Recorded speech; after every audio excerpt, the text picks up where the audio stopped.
सप्रेम साहिब बंदगी साहिब। मेरा नाम है खनक सिन्हा और चलिए आज मैं आपको लेकर चलती हूँ हमारे सतगुरु कबीर साहब के समाधि स्थल जो कि स्थित है मगहर शहर में।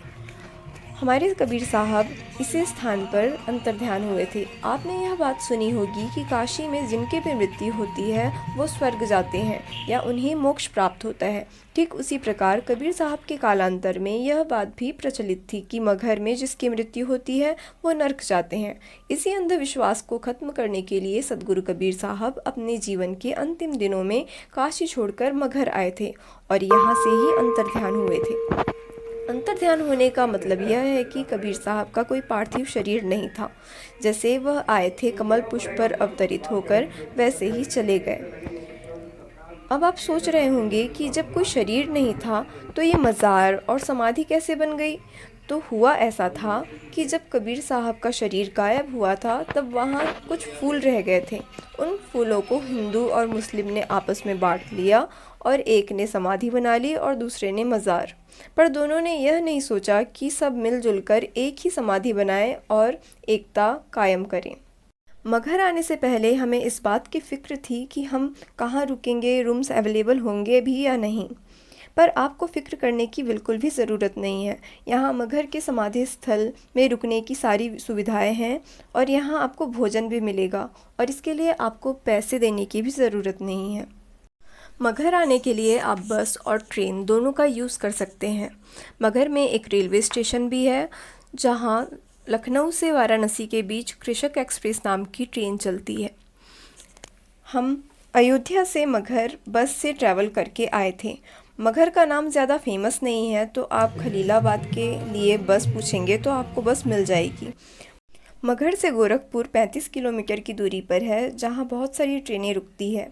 गोरखपुर रेलवे स्टेशन से आप सिटी बस लेकर भी आप मगहर आ सकते हैं। अयोध्या से मगहर के लिए 150 पर पर्सन बस का किराया था और गोरखपुर से 35 रुपये बस का किराया था। अब जैसा कि आप देख रहे हैं हम समाधि मंदिर के दर्शन कर मज़ार पर आ गए हैं।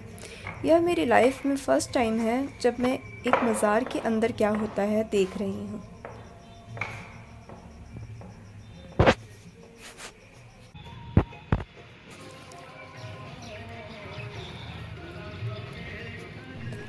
अब हम चलते हैं कबीर साहब की ध्यान गुफा जहाँ बैठकर हमारे सतगुरु ध्यान किया करते थे। यह गुफा समाधि मंदिर के पीछे कुछ कदम की दूरी पर स्थित है। यहाँ का वातावरण बहुत शांत है और आसपास पक्षियों की चहक नेचर के करीब होने का एहसास कराती है।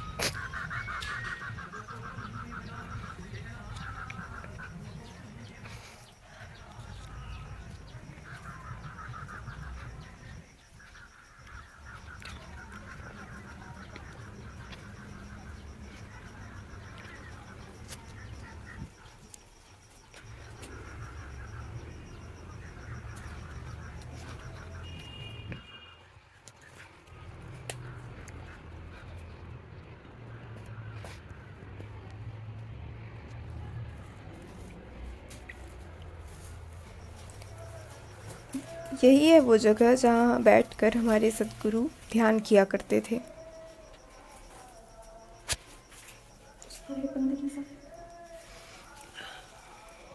माथा टेक कर अब हम चलते हैं।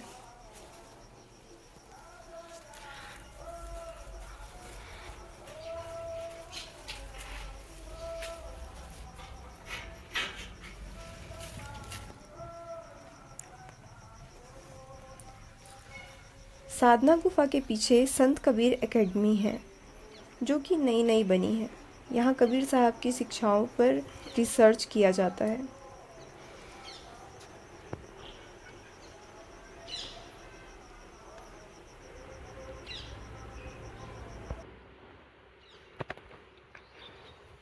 यहाँ समाधि मंदिर में हमें संत साहब भी मिले थे जो एकेडमी के बारे में बता रहे थे।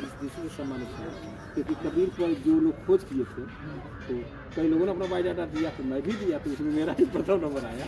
तो उन्होंने इस जो एकेडमी बनी है इस पर ये हुआ कि जो कबीर पर काम करेगा उसको हर साल एक सम्मानित किया जाएगा। तो शुरुआत हम लोग की हम कि जितने भी वो कलाकृति आज से जो भी व्यक्त कर रहा है उसको ये नहीं लग रहा कि हम कैमरा के सामने हैं। जैसे इसलिए बड़े बड़े जो डायरेक्टर होते हैं वो कहेंगे कैमरा मत देखना क्योंकि इसमें एक ओरिजिनलिटी आती है और अपने आप में जो है तो चलिए अच्छा लगा सब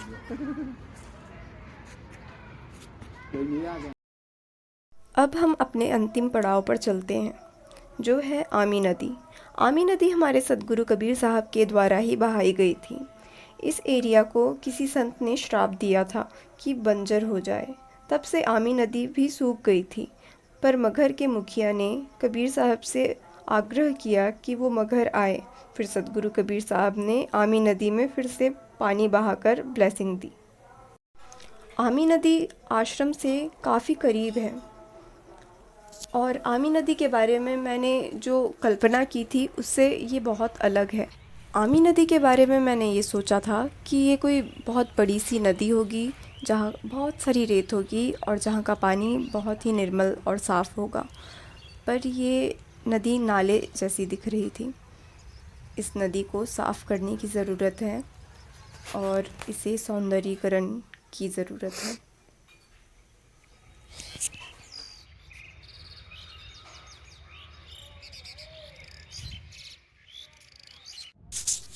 मेरी तरफ से इतना ही। Thank you. सप्रेम साहिब बंदगी साहिब।